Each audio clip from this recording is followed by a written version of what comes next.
Looks all new. They've completely changed it, and I couldn't get YouTube to work last week because they'd completely Right. changed the interface. It's like, oh my god, what's it doing? Looks better actually. But It's cleaner, but it's hard to find things. Okay, that's working. Good, fine. That's working, that's working.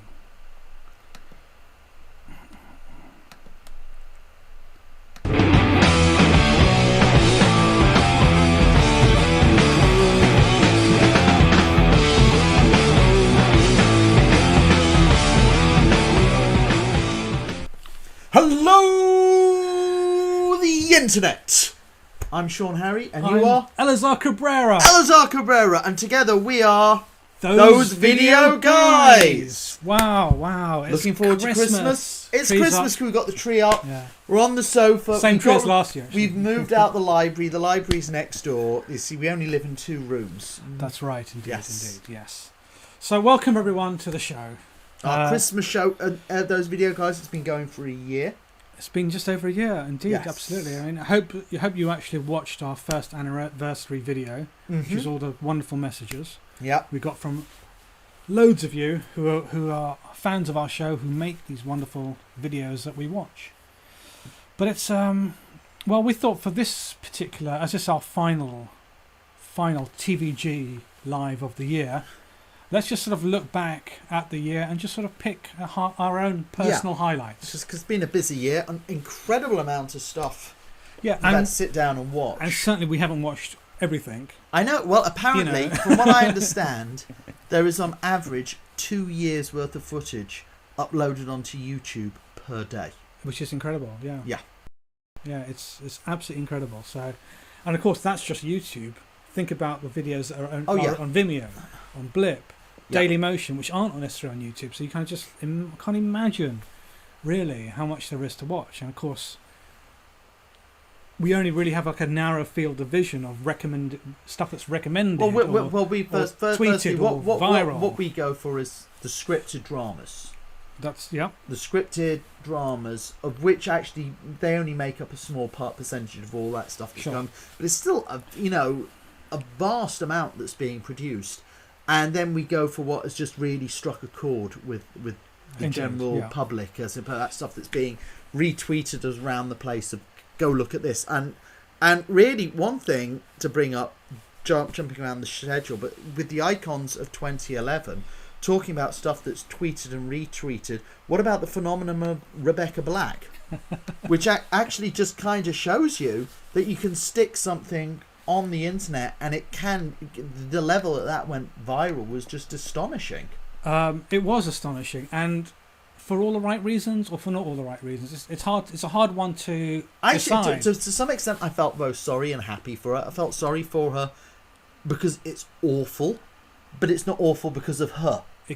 Yes. It is bad lyrics, it's badly directed. She just happens to be the girl who's in it, and it's not like she's some genuine pop star. She was just some kid having a bit of fun. It wasn't all, being done for commercial release. And the end result is that she got a level No, of fame. that's why I felt sorry for her, but then I don't feel sorry for her. A level of fame that she probably would never have imagined Yes. that she would ever have got making this video. She was, whether it was her or her parents, but they were very smart in how they capitalised on this. And whether in 2 years' time she fades back into obscurity, I'm sure she's made herself a nice little nest egg that will help her for the next few years. It's a better story than, let's say, Justin Bieber, who was very manufactured. It's like, we will create these videos that are supposed to look like home movies. Yeah. And it was all designed by the record company to create a phenomenon, which they did very well. But Rebecca Black's, I guess, story is much more genuine. And we also had, in terms of internet icons, we also had Charlie Sheen. our colleague at YTV. Yes, who actually kind of like made live streaming cool and fashionable. Well, and I mean, this was quite interesting because obviously, we've been doing this show for YTV, and just waking up that next morning to find out that the first video had gone out, and you sort of watch and think, hang on a sec, that's YTV, that's us, we did this. And then of course, it had been done on Ustream, but they hadn't yet put it on YouTube. So I was the one who ended up editing the clips for Charlie Sheen's show onto the YouTube channel for YTV. So that was kind of a surreal moment. It was slightly. But actually, just show you how an impact you can have with live streaming now, for somebody to actually get their point across, straight away in instant access. And a level of interaction which you just wouldn't have been dreamt of a few years back. It is a I think 2011 sort of cemented, although they had Twitter had been around. Yes. Twitter definitely was. I'd say really 2010, 2011 Twitter has actually, I think, become the main social network forum for people. But for the whole Charlie Sheen story was saying, okay, live streaming video, Twitter, bringing it together. Let's use the followers I have to to create a story amongst his videos. I've got to say, looking at Charlie Sheen, I say that guy is either a complete mess or one of the most astute and smart and clever people on the planet. Because when you look at it, it's either a complete train wreck like Lindsay Lohan, or it's very, very clever, very calculated moves like somebody like Marilyn Manson or somebody like that to get general public interest in. To do social networking, viral. Oh, the way he did that was all very. And what was it's not an easy task. But you say it's not easy, but I mean, he made it look easy. Yes. I mean, what I was astonished by was stuff like the way he came out with catchphrases. Yes, which were very short, very simple, very memorable, and you say them and very usable. You felt positive. Just say winning. You feel good when you say that. Or tiger blood. There's stuff that makes you feel strong. Yes, very, very clever, positive catchphrases to use. And just a quick shout out to Susan. She said she's not staying in very long. She said she's just coming to say hello. Congratulations on your nominations. So, going on to other virals, what were your favourite virals of the year? Well, you know me, cats. I love my cats. Yes. And there was the viral ad from France of they created a cat world. The cats of Bouygues Telecom, and they created this cat world. It's just everything you really want in a cat video. Well, I loved the cats with the lightsabers in the X-Wings and the TIE fighters. That was the Jedi Kittens Strike Back. It was just even that look, which anybody who owns cats would recognise of when they're sat in their X-Wings and their TIE fighters and they're just looking out around to check the surroundings okay. Did you watch the making of that? I didn't actually watch the making of it. It's really actually quite a fascinating, because you do watch it and you think, how do they do that? Mm-hmm. There's no way they could. How did they do? And just if you watch the making of it as well, so it's a Final Cut King, I think it's called, the channel. It is quite astonishing. They're so clever, so very clever. That's one of those things that when it became huge virally, I was absolutely, completely well deserved and totally merited it. Then it's proper filmmaking. It's using actors who don't want to act. Coupled with trying to get sort of green screen style work with them, it is, it was done very well, and I certainly recommend Final Cut King's Jedi Kittens as certainly best of 2011. Now you were talking earlier before we went on about Machinima. Machinima had two very big series. The reason I brought them up was because it was like, it was even only the other day I saw they've got the exclusive rights to the G.I. Joe trailer, and it just seems Machinima's like huge at the moment. And I think, and obviously they do their video game stuff. Yes. But they've now tapped into a much wider network to the extent that actually they're probably one of the biggest channel. If you're doing a scripted web series, is if you get to be on Machinima's channel, you're going to be getting hundreds of thousands of views instead of tens of thousands of views. With Mortal Kombat Legacy and Dragon Age, that was very interesting, and it obviously made sense for them to be on Machinima, but the majority of stuff that we see on the internet is shows that people have self-financed themselves. They're being created. I think it's a term that is both right but also has wrong connotations in that they're amateur. But they're not amateur, if you know what I mean. They're all professional because they're working professionally made. They're working in TV in other jobs or but it's not. Whereas these were financed by big computer game companies. I think the word you meant was independent. Independent, yeah, but it's still people who are probably by and large being unpaid, and here we had these two series which were being made by computer game companies. Yep.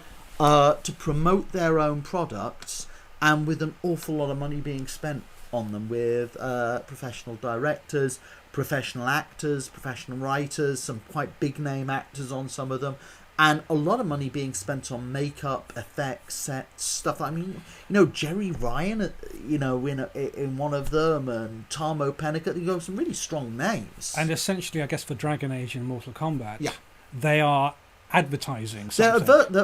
Basically they are advertisements, and I think it's showing you the next level of advertising, because what it's really trying to do is, instead of having an advert on, say, ITV that goes on during Coronation Street and is maybe watched by 20 million people, but 19 million people really couldn't care less, you have this series on YouTube on Machinima, to appeal to people who used to be fans of Mortal Kombat or have played Dragon Age, but to engage them into the new characters they're introducing, or the new aspects of it, with the new game that's being released on the PlayStation and Xbox. And as far as video games, if you think about the kind of money that they make, video games make more money than Hollywood films. The big blockbuster these are ones. Essentially relatively low cost advertising. Yes, for these games. In fact, it's incredible. And when you what I did like is you could really see they had tapped in to the fan market, as it were, just in like who they cast in it. Like, in Mortal Kombat, you had Jerry Ryan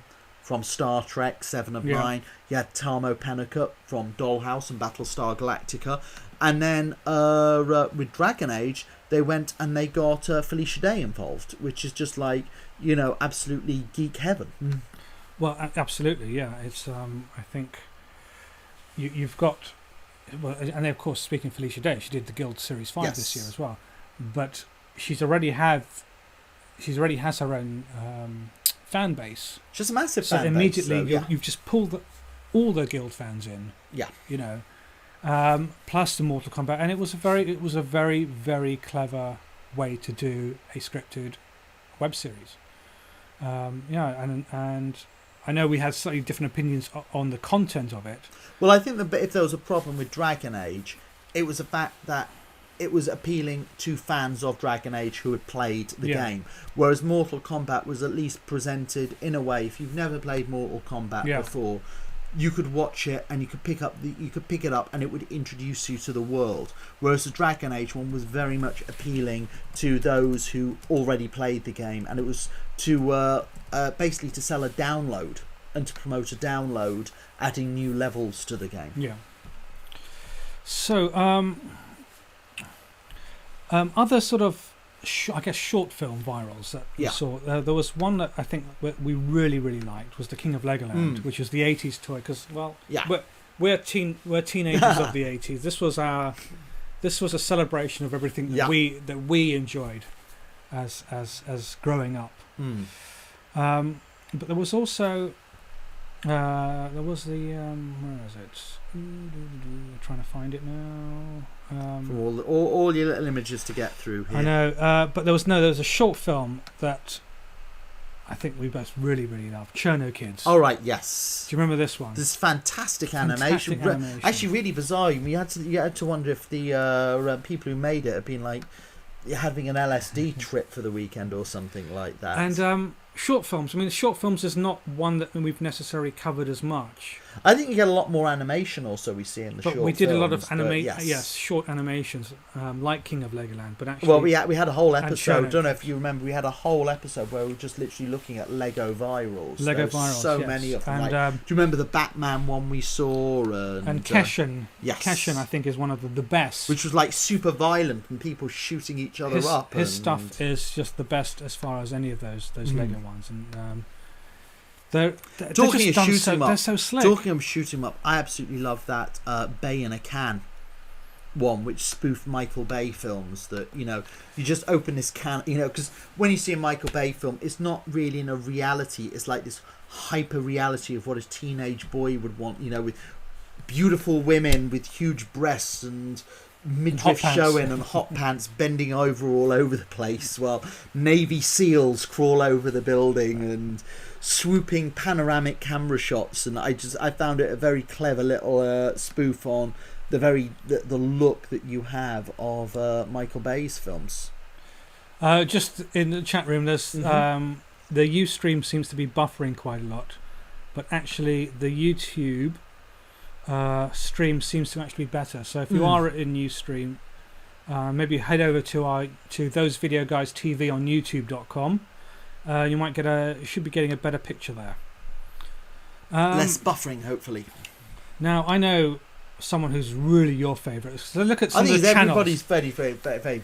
Freddie Wong. Freddie Wong, got to be one of your favourite channels of the year. It's fantastic. I actually had some friends who were watching the show. They've tuned into the show to watch us on it, and we reviewed Freddie Wong, and they were just screaming big guns for a week after that. But for those who don't know, Freddie Wong, just get the impression he's some guy who's being given an Adobe package of Adobe Premiere and Adobe After Effects. Well, he's actually was known before doing this, right? As someone who was that video Rockstar, the video game with the guitar, and he was he was like a professional gamer for that game. Well, in terms of this, it's like each week, when he downloads a new video, it's really based around special effects techniques. Yeah. But there's a huge amount of humour behind what he does, and it's just very short. It's just a short gag. Apparently he's going to be doing something scripted soon, which should be very interesting. I know this is something that I'm very looking forward to, because it's like you kind of think this guy does have talent, but he's almost doing this sort of throwaway videos. Well, no, each video is just a gag. It's just based on a gag. You watch it once, you pass it over to your friends, you wait for the next one, but it's not. And he does have a loyal fan base who keep coming back to watch his stuff, but he's not yet been tested, I suppose, as far as whether or not he could actually turn his talents into doing a longer format. Someone who has started doing web series, who's again in the sort of animation special effects realm, is the Mystery Guitar Man. Who you interviewed while well, we've had in the past year, we've had 2 interviews on our YouTube channel with him. I got to interview him once personally recently when he came to London. Yeah. You know what, speaking of Freddie Wong, he's actually in London tonight. Really? Yeah, he says he's just tweeting saying, come and meet me at the Trocadero at 7:00 tonight. I wonder how many people will be there. Yeah. What a shame. Yeah, we should have come on this show. We'd only known. We'd only found out like an hour and a half before he tweeted saying, come to... But, hey, he's in London. Enjoy yourself in London, Freddie, and hopefully if we can get a chance to interview you, we'd love the chance. Mystery Guitar Man, though, just so creative. So creative. And I think he's a proper filmmaker, and he's always trying to find new techniques to create ideas, whereas, the Freddie Wongs and the channels like that, they do their After Effects work, and so I guess there is a sense of predictability about what they're doing. Mystery Guitar Man, he's always trying to find a whole new techniques, whole new ways to baffle you about how did he do that? Yeah. How did he do that?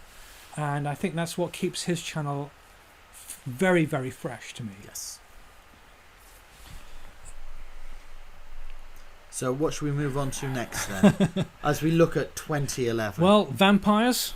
Well, it does seem to me that basically every time there's a new series on the internet, it's either a comedy show, or it's about vampires. But of course, with Twilight in the air, Vampire Diaries, Buffy the Vampire Slayer never going away. It's I'm not surprised. There was Suck and Moan. Two which stuck out in my mind was Suck and Moan and Blood and Bone China. Suck and Moan is what happens if vampires meet zombies, and Blood and Bone China is Victorian vampires crushing down people's bones for bone china. They're vampire series, but they're 2 completely different. I mean, so Suck and Moan is a sitcom. Suck and Moan is a sitcom. And Blood and Bone China is a horror drama. It really, I found a new spin on spoofing the vampire and the zombie genre. It was like, what happens to a vampire if he gets bitten by a zombie? and things like that. They really found a lot of comic mileage. It was very, very original. Yeah. And it's actually something I'm quite surprised. It would make a very good Hollywood movie or something. That is the concept behind it. I'm surprised it hasn't been picked up. But I've got to say, I really did enjoy that.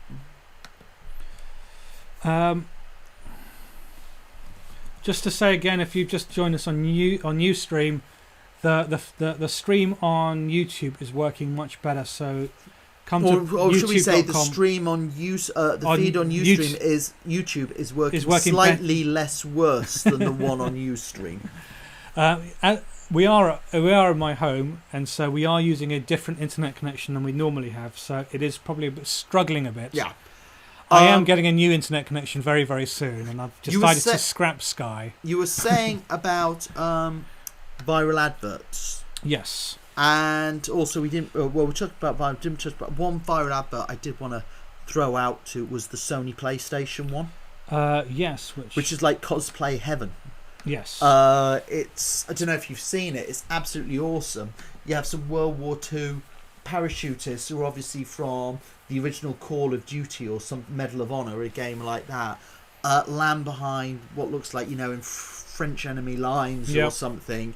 They run into a pub, and while they're in this bar, it is just filled with every single computer game character from the PlayStation 3, and the joy is working out who all these characters are. Like there's Nate from Uncharted, there's Cole from Infamous, you've got the Sackboy there's the Solid Snake from Metal Gear Solid, all the different Kratos from Sackboy was my favourite. Yes. I have to say, I completely Sackboy he was playing chess, wasn't he? I completely marked out for Sackboy. Yes, because he had all these sort of like big guys and scary looking big, and so you had little Sackboy just there playing chess with a very scary looking clown type creature. And I've got to say, I just thought it was just one of the best adverts and that was really actually a very clever way of Sony to actually create an advert that you definitely would want to retweet to your friends. You'd see this and you just go, this is awesome. And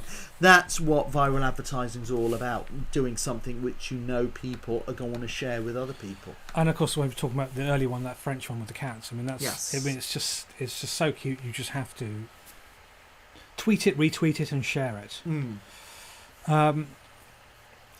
Now comedy shows, it does seem to me that the main thing we were discussing, remember, a few months back about how with low budget films it's always horror, but it seems on low budget because filmmakers are going for comedy. And a lot of it seems to be based on personal experience. A lot of comedies about actors or directors or stuff like that. So what comedy shows particularly got you in 2011? Well, there was McCracken Live. This was a character who's actually just so fun to watch. And it is a personality based series. McCracken Live, and obviously there was there's the story of the character who plays McCracken Live, Caroline McCracken. But then also they did all these additional content, and that was the thing. It's just like they actually showed you, okay, here are the actual clips from the show, because it's a show about the making of a show, but at the same time they're showing you the actual TV show. That's one thing I've seen a lot the web content in terms of the internet. A lot of web series have been doing stuff like that to you watch it and they have other content that's available. What one comedy series I particularly loved was Cupid and Eros. It's one of the first shows that we reviewed, which I enjoyed quite a bit. But what have you seen down there? I'm just telling people on Twitter that we're on YouTube. Right. So that was one of the first ones I remember reviewing was Cupid and Eros, and I have to say I enjoyed that show quite a lot. Cupid on Eros was a... was the modern day adventures of the Greek gods, what the Greek gods, pantheon of Greek gods up to in modern days, and you had Cupid and Eros, and he just can't get a girlfriend. He just can't get love himself.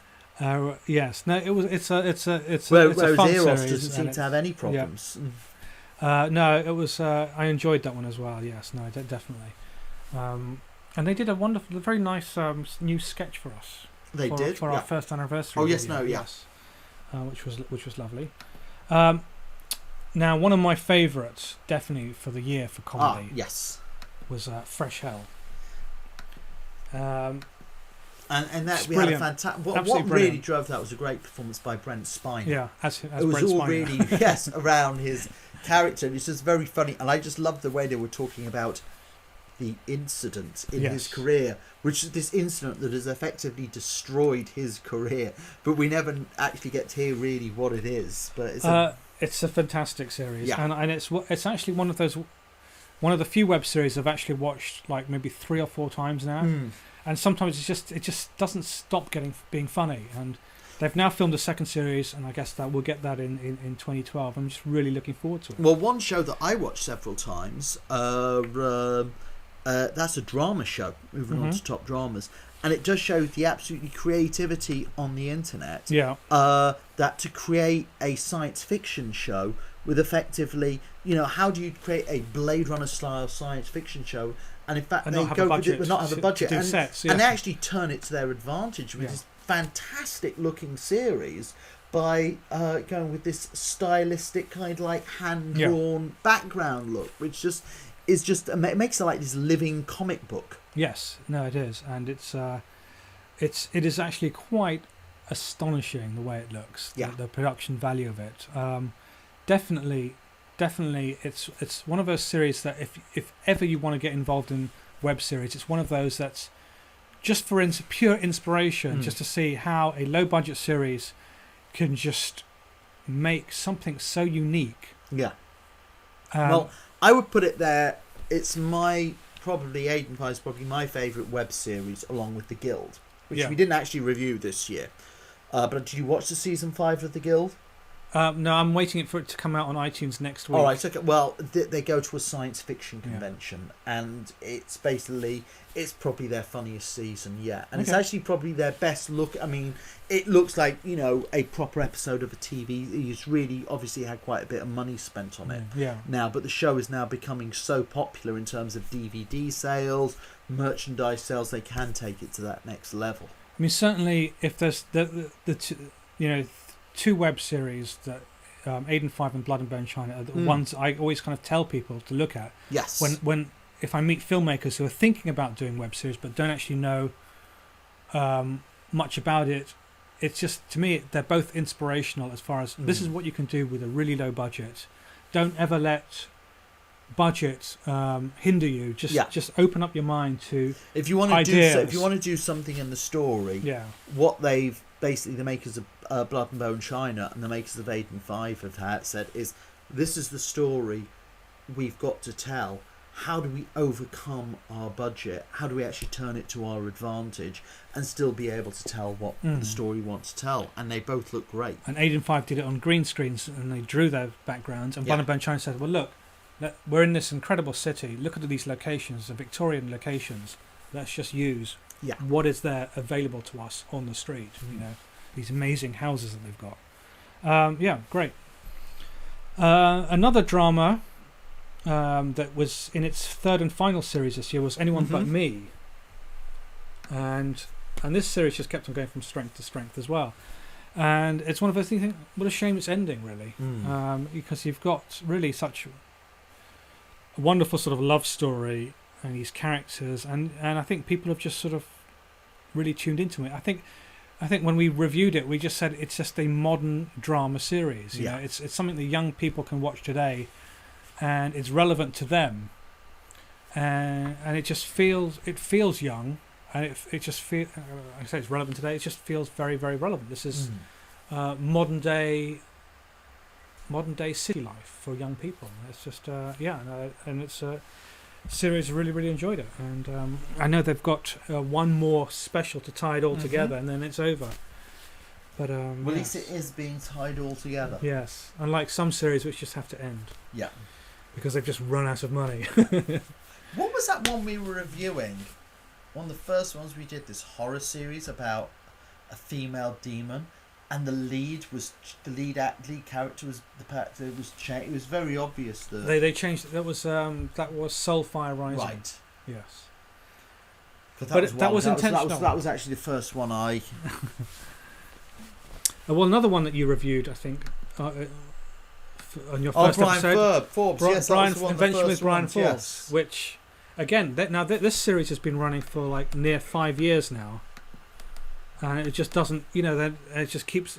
It's a sketch show, so they can keep going, and it just keeps looking better and funnier. And the guys are a magnificent comedy duo.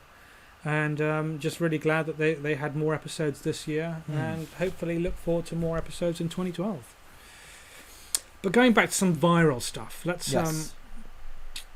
I know one that you really like. Oh God, this was hysterical. Two kids who don't want to go to Disneyland. They want to go to Chattanooga. That was being retweeted. Some. Where was it in America? They said Chattanooga. Yes, some parents have booked tickets to take their kids to Disney World. But to make it a surprise, they told them they were going to Chattanooga. And then they'd only tell them Disney at the last minute. And then they videoed them as they told them, actually, we're not going to Chattanooga, we're going to Disney World. And the kids are devastated. We want to go to Chattanooga. And there was this other one I remember, which was just like the insanity of it. Yeah. Was this man in a snake pit. Ah, yes, the snake pit man. Yes. This is the man. It's actually what it is. It's a man who's cleaning a cobra pit. Yeah. And he literally just picks up cobras and throws them around with just total abandon. It's like you watch him and you just like, you're going to kill yourself. Yeah. But one favourite viral, because it got turned into a song, was the eHarmony dating video, which then got turned into a song called Can't Hug Every Cat. And again, we love cat videos. I'll tell you one cat video I didn't like. It seemed to be this cartoon cat in a biscuit with a rainbow following it, going ad infinitum for about Nyan Cat. Well, it was like, oh my God. Well, there's actually one thing we actually haven't reviewed. Yeah. But I don't think we could because of copyright reasons. Moving something out. Don't worry, I'm going to move something else off this. But have you seen the amount of people who are now doing videos which are a bit like that cat video? It just goes on and on and on. But it's just that 10 or 15 second clip of Tyrion Lannister in Game of Thrones smacking Joffrey in the face. And it's just slap, slap, slap. Tyrion slapping Joffrey for 10 solid minutes. And you look at these and they've got like 1 million hits. Well, Joffrey is very slappable. Yes. But speaking of Game of Thrones... Yeah, so let's move on to this. The 16-bit version College of Game Humor, of Thrones. College Humor doing their 16-bit comedy sketches. And Game of Thrones... Well, the funny thing about it was, it actually didn't feel like a comedy sketch. It looked like as if they're a genuine Super Nintendo adaptation of Game of Thrones. It was absolutely perfectly done. Yes, no, it was very highly funny. Impressive. Very, very funny. Okay, what else did we look at? What else? Okay, here's another. This was, I don't know if were you reviewing this one with me? I can't remember. I don't remember this one. This was Grand Rapids Lip Dub, and this is just, again, one of his sort of flash mob style videos, which to me, I just really loved it, just because it was a great song for a start. But it was all done in one take, and it was like an 8-minute song using almost the entire town. And it was just a one take, and it was just absolutely, because they're literally driving around the town with the camera, and everyone's just sort of doing this sort of, only way is to Amarillo style of walking, and it's just astonishing. Again, it's just one of those sort of filmmaking feats. Can we actually involve the entire town, cars, trucks, and just time it so perfectly so as the camera moves around, the next people coming in for the next chorus, and it was well, they would have had to completely shut down the entire centre of the city for that one. Angry Birds the movie trailer. Do you remember this one? I don't think I was here that week. No, it was just it was turning Angry Birds into a action movie. Oh my goodness! As a film trailer, it was just again brilliant, and it was just, Angry Birds another phenomenon of 2011, I suppose. Do you remember the trailer for the Avengers? Somebody did as the Sweded version. Yes. Trailers. I mean, trailers are always very popular. But going back to some channels. This was a channel that we reviewed, I think, before you came on board. Epic Mealtime, yes. But we keep on going back to it. But we have come back to them because they keep on doing other videos that we like so much. Yes, Epic Mealtime, who now have, who I think they launched in 2010 and became one of the fastest growing YouTube channels, and they now have their own. They've just launched this very recently. They've got their own branded food products. Oh goodness! Epic food products. Epic Mealtime food products, and they're both. They've got two new ones, and of course they're both bacon flavoured. Yeah. I recently heard a comedian make a joke that a pig's proper name is Bacon Wrapper. Oh dear, poor old pigs. Tasty old pig. But some personalities. We had a guest. TV, we had a guest. Yes. Cheek TV and YouTube.com Cheek TV. Fantastic channel. Really funny comedian by Gary Caplehorn, who does a puppet show, and it's just very, very funny. What we discovered, because obviously he does his pre-recorded videos on his channel, but when he came and did our channel, it's just how quick he is with his humour jokes. yes. I mean, it's he's a very, very good comedian. Deserves far more subscribers, and I think just really one of the best in the UK right now. And I know we've been reviewing a lot of American stuff, and Blood and Bone Shine I think was the only thing we've actually sort of said check out. But Cheek TV is a great channel, and what was that Korean show that we saw about the cosplays? It was Indonesian. It was called Cosplay yes. the series, which is into their second series right now. No, it's become much good. more fantasy epic. Yeah, very, very good as well. Right, 31. Did you? 31 was another unique web series, which deserves another mention because it's a very clever concept line. 31 episodes, each lasting 31 seconds. Yes, and each one really just left you on a cliffhanger of what's questioning what's going on and where is it going next. Yeah, it was very well produced. Yeah, no, definitely. And again, it's one of those things that's, again, you just recommend to anyone who's thinking about doing a web series as an inspiration. Just think of something unique. Think of a hook that no one else has done. And these guys did it. They did the 31-second web series. Night of the Zombie King was the sequel to Gold. And Gold was a series we've also reviewed. And Night of the Zombie King, set in the same world. It's role players. Yeah. Who played Dungeons and Dragons style game called Goblins and Gold, and comedy drama. Again, a very tough genre to actually do, I would have thought, for web series, because people expect comedy on the whole for short form content. So drama and stuff, but comedy drama, it's like, is it funny? Is it going to be dramatic? But these guys pull it off really well. The majority of stuff on the YouTube I find actually is comedy drama. That's what they all seem to go for. So, but I think Night of the Zombie King pulled it off really, really well. Now, one thing that we did complain about was the propensity of so many web series about actors. Yes, but there was one I think that kind of stood out for both of us that we really, really enjoyed, which was Girl Parts. Yeah. And it was one of those things you think, we're going to watch another series about actors trying to make it in Hollywood. But then this one just surprised me because it was just a lot fresher than a lot of the other ones we saw. The four leads are just fantastic. It was actually a pleasure to actually review this one, and I'm actually recently downloaded it again on iTunes, and I'm actually rewatching it from the beginning, and it's just sort of like in one block. But another web series that I really, really, really enjoyed was Pretty. Yeah. Now, if you really, it's this black humour. It's just warped. It's dark. It's just one of those things I just really enjoy. And again, it's just one of it. It's if there's a kind of humour that you can't get on TV, do it as a web series. Well, that's really the thing. That the great thing about web series is they're covering so much stuff that you would not get on TV. Yes, and it's used it to its advantage. It's embraced the fact that this is something that can never be shown on TV because when you're doing a comedy spoof of toddlers and tiaras, you can't use real toddlers, so they use an adult actress pretending to be a 5-year-old. Brilliant. I mean, it's genius. Really enjoyed it. And they're into their 3rd series this year as well. And can't wait. But going back to horror, Black Box TV.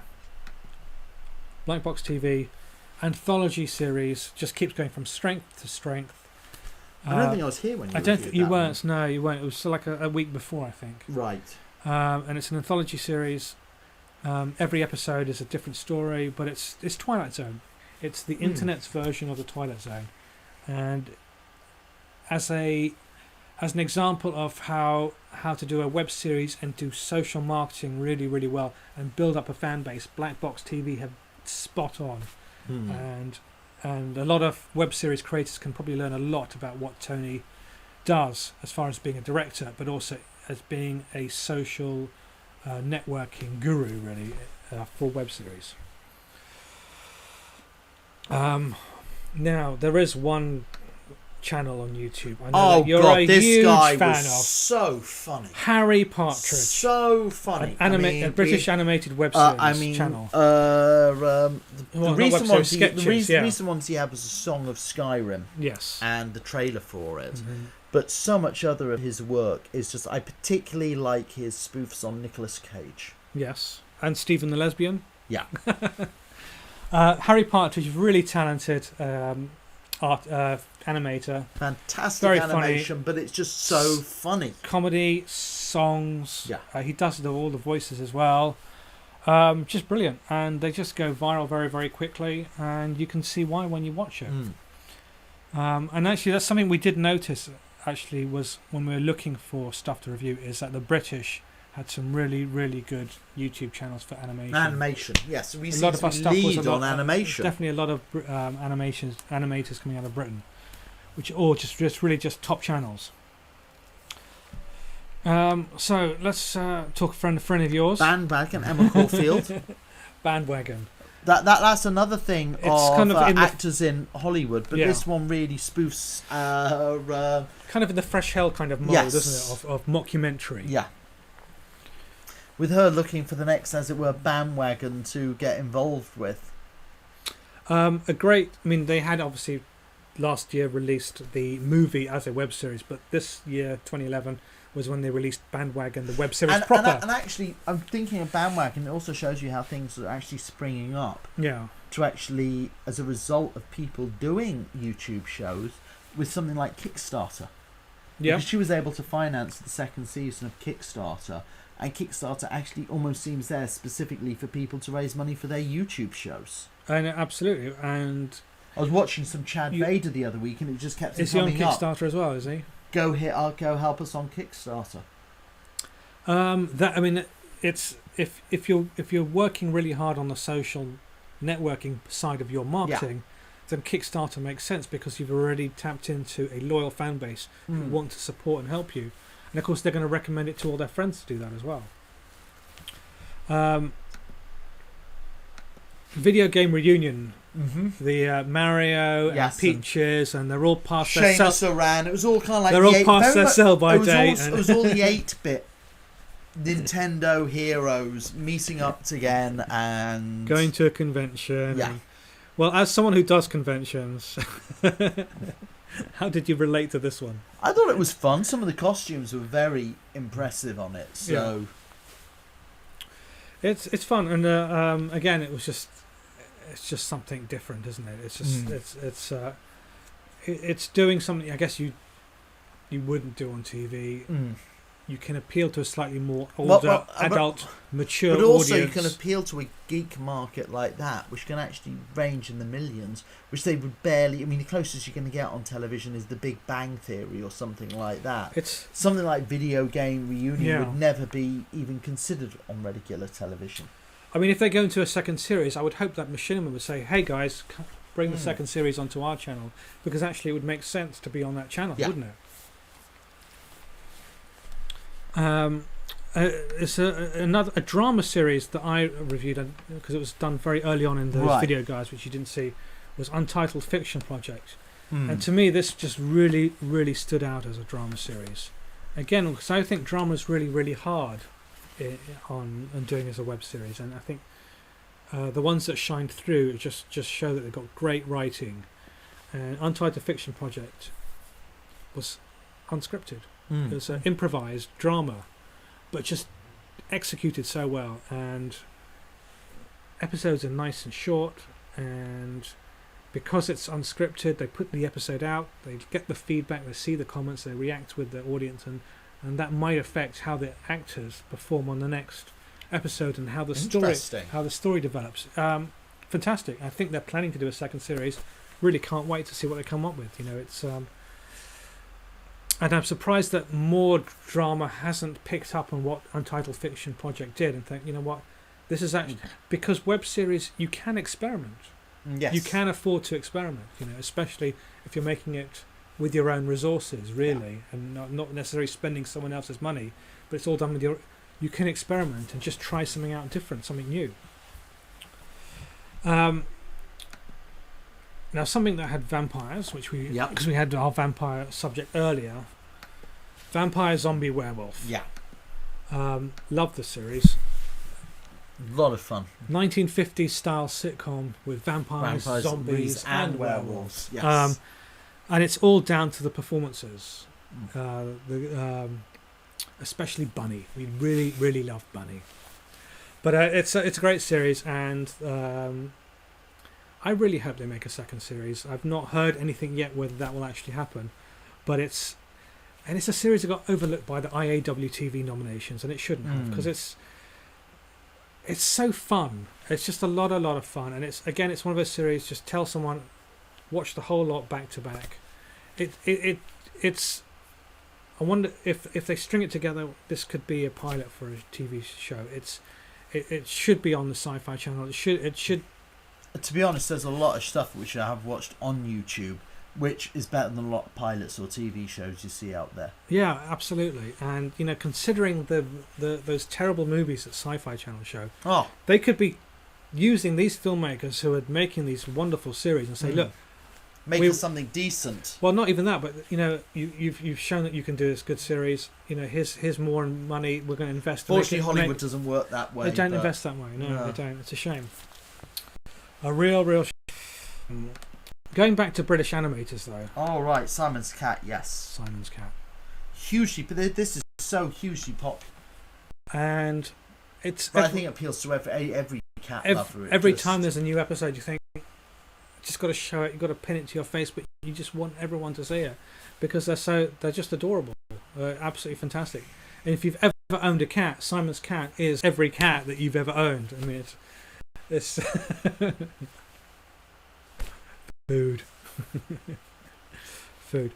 Going back to viral adverts that went huge, and I think it's officially just because it hit the moment. I think it's officially the most viewed viral ad of this year as well. I'm not surprised though, because it hit the right moment. It was covering something that on everybody's mind at the time, the royal wedding. But at the same time, it had such positivity and feel-good factor. But it's still, it was very clever. I'm not taking that away from it. But I'm just saying, the importance when you're doing something like a viral advert is to get whatever something relevant.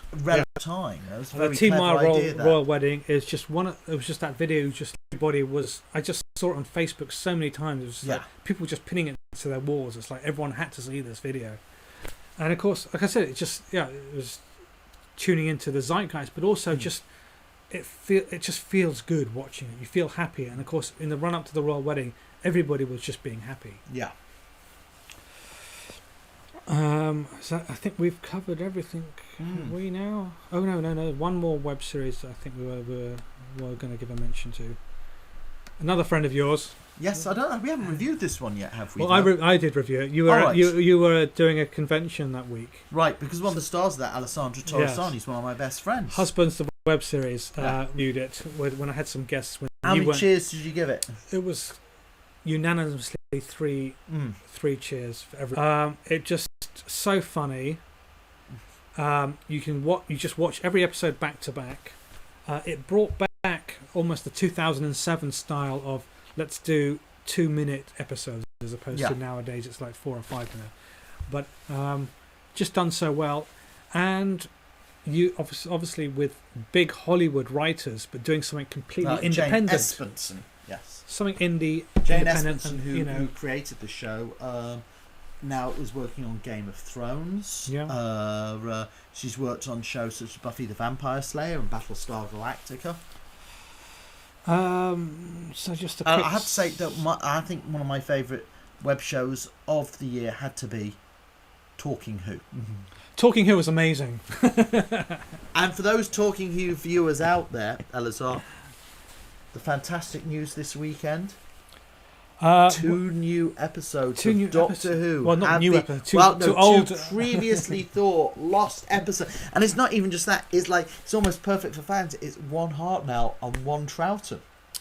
And if you remember when we had Jeremy Bentham on the show, yes, his prediction was that as far as the TV companies, he thinks they've found every episode they can possibly can. Apart from, he says, the one country they haven't been there, they know BBC had sold episodes to, but haven't been able to check. Was it Uganda? It was one of those. Yeah. I think that was like the one. But he said it's going to probably, if there's any more, it's from collectors. People who've hidden them in their basement or in their attic, who seem to like the idea that they're the only ones with that copy. Yeah. But one day they will eventually. Well, this guy genuinely forgot. He bought these and he had no real idea. Do you believe that though? I don't know, but I mean, I don't know how much. It's convenient to say you didn't, because it sounds better than, yes, I hoarded it for like 50 years in my attic because I didn't want anyone else to have it. You do know that after Tomb of the Cybermen was found in Hong Kong, a fan came forward who had a copy as well. Really? Yes. So it was a much poorer grade copy right. than the Hong Kong version. But somebody actually did. He didn't have it exclusive anymore, so there was no point having it, I suppose. I guess that's what we're saying. So it does make you want... I mean, that's where we can keep our fingers crossed. But 2 episodes, I'm particularly excited to see the episode of Galaxy 4. Bit of classic heart now. Well, I listened to Galaxy 4 this year, actually, on the audios. And, it was kind of... I was really wishing you could see it, because it just sounded like such a... Because I guess... in that first season, a lot of it had been all the historical stories. Yes. So it was like, with the exception of the Daleks, it was sort of the first. But we've now digressed to Doctor Who. Well, that's us for 2011. So out of